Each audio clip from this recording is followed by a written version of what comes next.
Alright, so I just opened Unreal Engine 5, and here what you can do is you can simply go to games and you can create a new blank project. Although what I recommend you to do is that I recommend you to just create one project and do most of your projects in that project, right? So that's just gonna save you some time because you won't have to import all the packs and all the asset packs and stuff like that again and again. So what I did was that I just use this project currently for all my projects, right? So I'm just gonna be opening this, and we can just create a new level in that, and it's gonna work just perfectly fine. So I'm just gonna wait for it to open. All right, so now Unreal Engine 5 has been opened, and I'm just gonna be opening this content browser. I'm just gonna be moving it up, and now what I can do, I can simply just go to file and I can create a new level, and I'm just gonna create an empty level because I like to start from scratch. You can choose the other presets if you want. So now what I'm gonna do is that I'm gonna be simply going to yeah, let me first import that the models, right?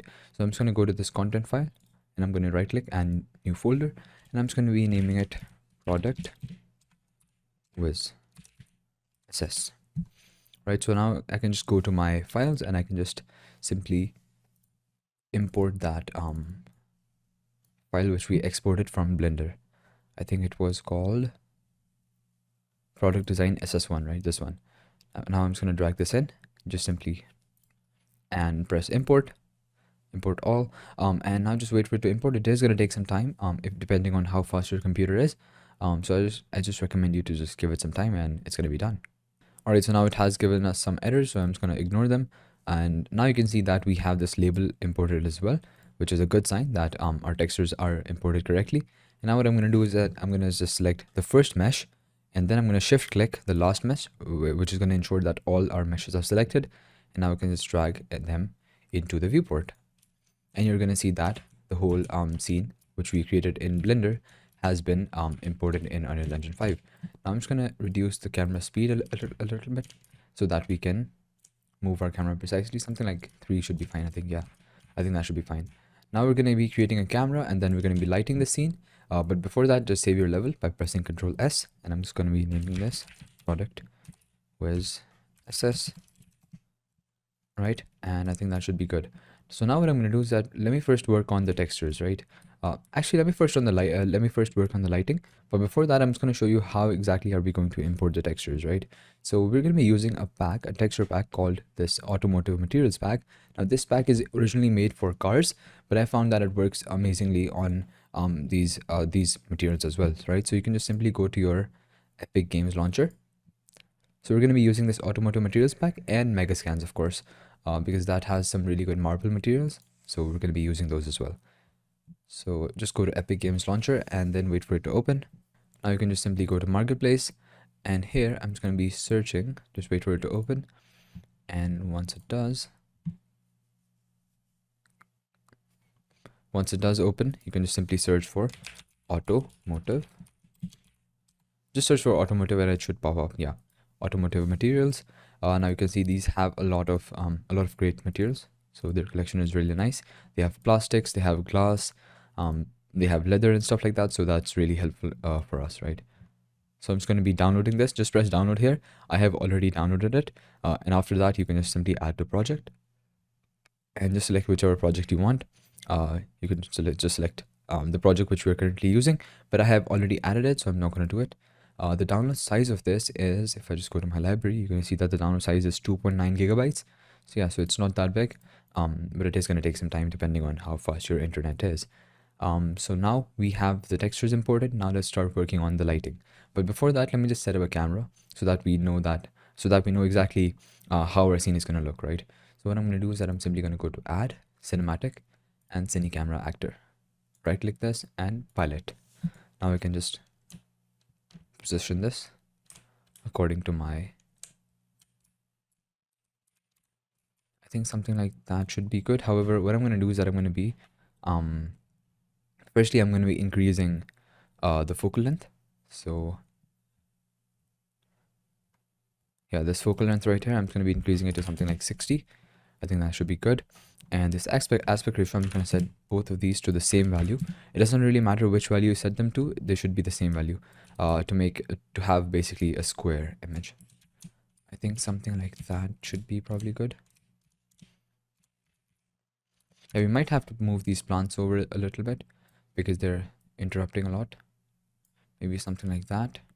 We are going to be making some adjustments later on, but for now, I think this should be a good starting point. I think that should be good. Perfect. So that's going to be our frame for now.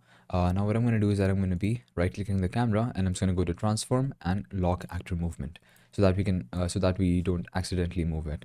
And I'm just going to stop piloting this. And now we can simply go ahead and start working on the lighting. So for the lighting, what I'm going to do simply is that I'm going to be creating a light and rect light. Let me just move it up. And so the power is very less. So what I'm going to do is that I'm going to be increasing the power first. Something like that. And so here is this side is basically the front, right? So I'm just going to be rotating it, something like that. And I'm just going to be increasing the source width and the source height of this, because this is going to act as our basically fill light. So usually people add their key lights before the fill light, but I like to sort of add the fill light before the key light because that just sets the whole tone for the scene. And so what I'm going to do is that I'm going to be scaling this up because this sphere right here is not affecting the whole scene. So I'm just going to be scaling it up like that so that this affects the whole scene. Right, so I think now that is looking pretty good. What I'm going to do is that I'm going to be moving this slightly forward and maybe rotate it a little down. Something like that. Maybe I can just go to the top view and here I can just position this. I think something like that should be good. That should be a good position because we want it to be affecting the whole scene, right? And I can maybe increase the source width and source height even more to make those shadows softer. I think something like that should be good. Let me just look at the camera and I think it looks pretty good, doesn't it? So one thing which I am noticing right now is that our exposure is set to auto. So I'm just going to be setting that to manual, right? So what I'm going to do first is that I'm just going to go to add, and I'm going to be adding, I'm just going to go to visual effects and I'm going to be adding a post-process volume. And I'm just going to, yeah, with this post-process volume selected, I'm just going to search for infinite and I'm just going to turn this infinite extent unbound on, which basically is going to ensure that this post-process volume affects the whole scene. Now I can just simply go to exposure, metering mode, let me just set it to manual, and this. We can maybe set it to 10, 12, I think should be fine. We can obviously tweak that exposure later on. Yeah, so right. Now, one problem which I'm noticing right now is that this light is stationary. So I'm just going to set it to movable because then it's going to get rid of those preview signs because if it's static or stationary, then it basically requires the lighting to be built. And since we're using Lumen, we don't really need to bake the lighting. We just need to set it to movable. Right, so now our fill light is looking pretty good. I might need to adjust the power of this because it's way too harsh. So I'm just going to duplicate this by pressing Alt, holding Alt and just moving it. And this is going to be our key light. Now the key light, I am going to move it a little closer. If I just go to my top view, this is our fill light and our key light is going to be slightly closer, something like that. And I am going to be reducing the size of it as well. Source width and source height, something like that should be good so that we have some strong shadows. Right, so now the problem is that obviously it is way too harsh. So I'm just going to go back to my camera and I'm going to be reducing the power of these cameras, these lights. So instead of 160, let me just set it to maybe 50 and this one to maybe 70 so that we can get an idea. I think 70 is too much. How about 30? And how about 10 for this? 10 is too less. I think something like 20 should be fine, or maybe 15, because we are going to be adding a backlight to this as well, because right now the thing is that the front of these objects are pretty lit, but the whole background is pretty dark, right? So we are going to have to add a light on the background as well. So I'm just going to go to rect light once again, and I think something like 25. I think 30 is fine, yeah. Let's just roll with 30 for now. However, we can obviously change it later on if you want. So I'm just going to get out of my camera. And of course, you can just go to this camera and right click and pilot it. However, the simpler way is just click this perspective button right here and just select your camera. And that way you can switch faster. I'm going to press Alt and I'm just going to be moving this light. Now this is going to be our basically sort of like a top fill light or something like that. Yeah, it's going to be our secondary fill light. And it can act as a rim light as well if you want. Or maybe you are going to be adding, yeah, maybe you can just simply add another rim light. I think that's going to be better. So for this, what I'm going to do is that I'm going to be increasing the source width and source height quite a lot because I want the shadows from this to be extremely smooth and very like soft. So I'm just gonna be setting the power to something like 30. Let me just go back to my camera, and now you're gonna see the background is evenly lit as well, but the whole scene looks a little overexposed. So what I'm gonna do is that I'm gonna be simply dragging down the exposure to maybe 11.5. But now the lighting looks a little flat as well, right? We're not really seeing that contour effect too much. So what I'm gonna do now is that I'm gonna be selecting my rect light. Actually, let me just name these. Yeah, so I'm just gonna go to edit, rename, and I'm gonna name this fill 1. This one is gonna be key 1. So if you don't know these photography terms, basically a key light is going to be your main light, which is going to sort of light your subject. Your fill light is going to be something which fills in the shadows, because if I just get rid of this fill light, you're going to see that the shadows are going to become very dark, right? So we need a fill light to sort of fill in those shadows, if that makes sense. And this is going to be our fill 2, because it's going to fill up the background, because if I just delete it, the background becomes way too dark. So I'm just going to right click this, edit, rename, and fill. I think I made a typo. Fill 2, right? All right, got it. Okay, so now what I'm going to do is that let me just go ahead and select all these products, and I'm just going to create a new folder from them. I'm just going to name this stuff. Yeah, your names don't really matter that much. It's just to keep the scene organized, and I think now it's much better because we don't really need to move the positions of these objects, right? So I don't think we need to have them in our scene actively. So just be sure to save your project, by the way, because I think it's been a quite long time since we've saved our project, and I don't want you to lose your progress, right? So just save it. All right, so now I think we have a basic lighting setup ready. So now what I'm going to do is that I'm going to be starting to work on the textures, right? So I'm simply going to go to my automotive materials pack, and here we can just go open the materials, exterior, and we can just go to plastic. Actually, I think interior has some better plastics. Yeah, these plastics are really good, which we can use in our scene. So what I'm going to do is that I'm going to be maybe adding something like that to the background. I think that should be pretty good. You can change the color, of course, if you want, by simply just opening the material and using the tint option to just set the color to whatever you want. But I think the one which I had said previously, this one was pretty good. So let me turn off this night filter so that we can accurately see the colors. So now what I'm going to do is that I'm just going to be reducing the roughness.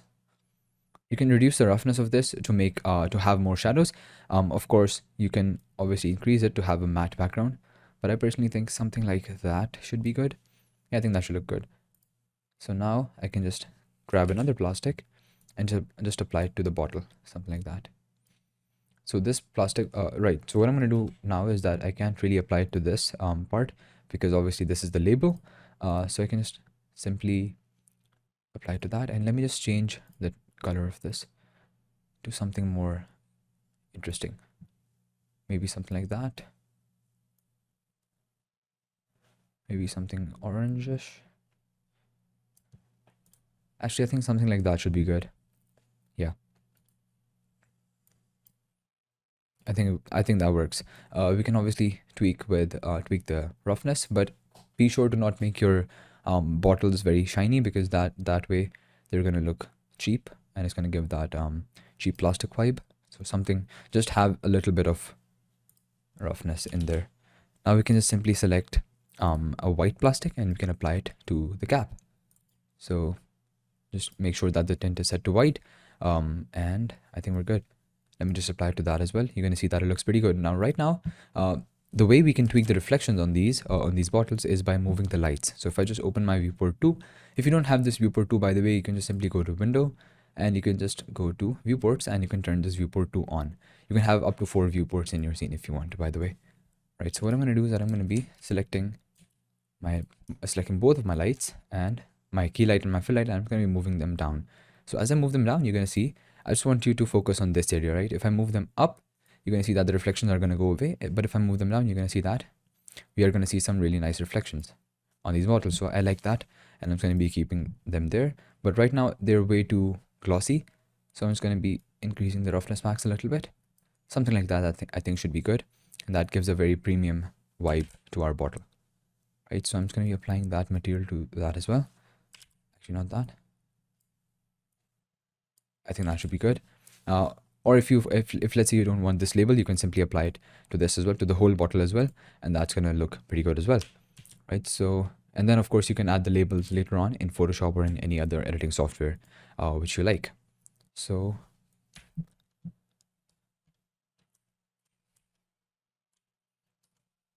yeah, so I think we're basically good to go with the textures on these. We can now just go to exterior. We can select a metal material from here, and we can apply it to this thing right here. That's way too dark. How about something like that? That's way too dark too. You know what? I'm just gonna be adding that, and then I can tweak the material as well. I can just simply open it, and I can yeah, I can just simply reduce maybe increase the roughness, something like that, to increase that contour effect. And apart from that, what I can do is that I can use a tint, and I can make it brighter, I think, but it's already bright enough. Yeah, so all right, so I think it looks pretty good already, so I'm not gonna bother with that. Right, so next up, what I'm gonna do is that I'm gonna be working on this this marble block right here. So what I'm gonna do for that is that I'm gonna go to add, and I'm gonna add Quixel content. Now this is gonna open up the Megascans library from where we can download basically all sorts of materials. But today I'm gonna be downloading that a good marble material. You can actually, I don't think we have marble materials in this pack, so I think we are gonna have to use Megascans. So you can search for marble, and there should be quite a lot of options. Now it is asking me to log in. I think it did it all automatically. Yeah, so you can just select any one of these. So yeah, but what I'm going to do to save time is that I'm going to go to my library, so the things which I have already downloaded, and I'm just going to be choosing one from those because I don't want to spend time downloading it again, right? So maybe something like that is going to be cool. Taj Mahal granite, and let me just apply it. Let's see how it looks. And I think it looks pretty good, doesn't it? Yeah, it looks pretty decent. The only thing which we should have done in Blender was to UV unwrap this one last time before exporting it, because right now the texture is stretched. So you can so I would recommend you, if you're following this, just go back to Blender and just select everything in this. Just go to edit mode with this selected, and then just press A to select everything. You would go into UV mapping mode and just press Smart UV unwrap, right? So that's just gonna fix this issue. And apart from that, I think we're looking pretty good. Now what we can do, one thing which I would recommend you to do is I think we can probably reduce the roughness a little bit, because right now it's way too rough, and it's a little boring, to be honest. Something like that should be good. And yeah, I think we are good to go. One thing which I am going to be doing is that, because we're not seeing any reflections on this, I can maybe move my lights a little bit. I can maybe move my lights around a little bit so that we can have a better effect. Just select my light, try to move it. How about this one? Yes, it's not really having that big of an effect, right? So I guess we're good to go. Yeah, I guess we're fine. Now the last thing left to do is that we have to texture these plants. So with these plants, what I did was I just simply imported a plant from Megascans. Just search for plant. Yeah, another option which you have is that you can simply just import plants from here, and then you can use those instead of these plants. Alternatively, what you can do is that you can just simply download any of these plants, and then these plants are going to come with the material, right? So now you can just select these, just go to this material option, and you can just search for grass or maybe plant or something like that. Now it's going to come with those green textures. So I'm just going to apply it to this.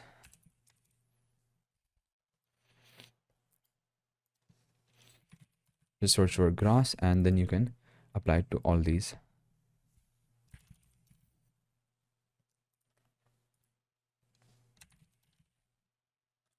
right? So now this has the material, but the problem that we are facing right now is that it's way too dark because we don't have any lights affecting this part, right? So what I'm going to do is that I'm going to be duplicating my fill light, and I'm just going to be moving it back, something like that, so that it's basically affecting our plants. Now you're going to see that it looks a lot brighter, and that's good for us.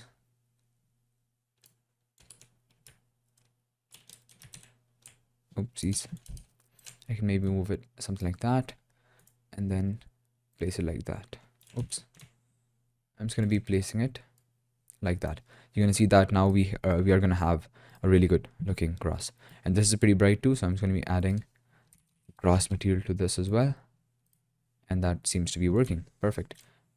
So now what I'm going to do is that I'm going to be yeah, let me just add some depth of field to this. So what I'm going to do is that I'm going to be going to my camera, and I'm just going to go down focus method instead of manual.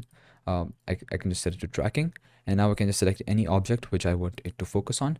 So I'm just going to select this right here, and right now it's not doing anything as such because of the fact that the focal length, not the focal length, your aperture is pretty low, pretty high. So I'm just going to be setting it to something like 1.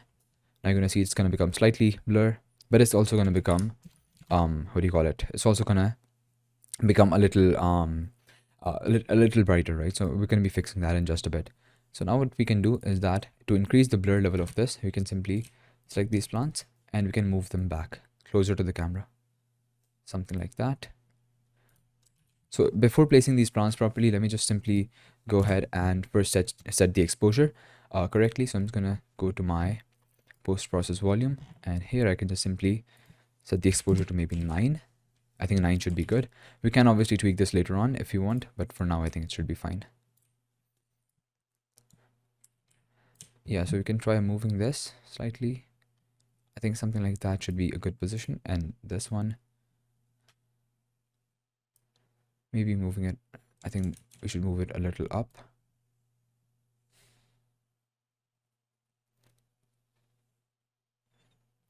Maybe something like that should be good. And now of course we're gonna have to move the light as well to make sure that it's affecting the plants properly.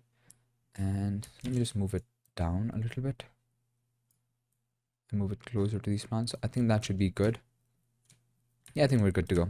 Right, so now what we're going to do next, maybe just move this a little to this side so that it's not that distracting. I think we're good to go now. Right, so what I'm going to do next is that I'm going to be working on the contrast. So I'm just going to go to my post-process volume, and we can just increase the contrast a little bit. Just go to global, color grading, then global, then contrast, and just increase it to something like 1.3, and that's going to really make everything pop up. You can set it to 1.2 if you're going for that low contrast look, but I think this should look pretty good. Now, one thing which I would like to recommend you to do is, if you can, just turn on this path tracing option. So this is going to make your scene look a lot better in many scenes, in many cases, and this is an example of that. You can use path tracing instead of lumen. Now, of course, the difference is not that big. However, I would recommend you to turn it on because I think it looks better, right? So one thing which you are going to be doing is that we're just going to go to post-process volume and just go down to path tracing. And here what I'm going to recommend you to do is that turn this reference depth of field on, because if I turn it on, you're going to see that we're going to see some artifacts in these in the depth of field, in these blur areas. But if I turn this on, you're going to see now it's going to look very realistic and very good. So I think that should be good. And you can tweak these other settings. So for example, this max bounces, make sure to just set them to the lowest value, making sure that the scene looks good. For example, if I just set it to 2, you're going to see that it's not going to make that big of a difference. However, these parts are going to become darker. If I set it to 32, you're going to see that this part is going to become a lot brighter. Yeah, so I'm just going to set it at 32 because I don't think it really matters that much. It is going to reduce your what do you call it, your render times if you reduce it. I think we are good.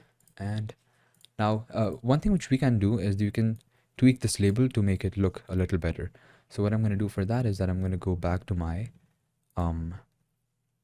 what do you call it, I'm just going to go back to my product with SS. So basically this what do you call it, this folder where I imported that. You can just simply select this label material, and now what I'm going to do is that with this label material selected, I can simply just go ahead and press 1 on my keyboard and just press the left click mouse button. And now I'm just gonna hook it up to roughness. And now if I just apply it, you're gonna see that the roughness is gonna become 0, and that's not something we want. I'm just gonna set it to something like 0.3 because we do want it to be a little shiny, but not too shiny. I think something like that creates a really good effect, and it makes the bottle look premium. All right, so I think we're good, and yeah, I think now our scene is looking pretty good. Of course, you are gonna get a better result in a software like Blender, because that is just that software is just better suited for something like this, a render like this. However, I would recommend you to try it out in Unreal Engine 5 as well if you want. And yeah, that's gonna be a render for this. And so to render this, you can just simply if you want to use path tracing, then you're gonna have to wait for this part to just finish, and that's gonna complete rendering. Or you can just simply go to lit, and you're going to see the difference between these two. It's pretty massive, isn't it? Path tracing just looks a lot better. And right, so when this is done, you can just simply click this button right here, and you can just press this high resolution screenshot, and you can just save it just like you would save any other any other render.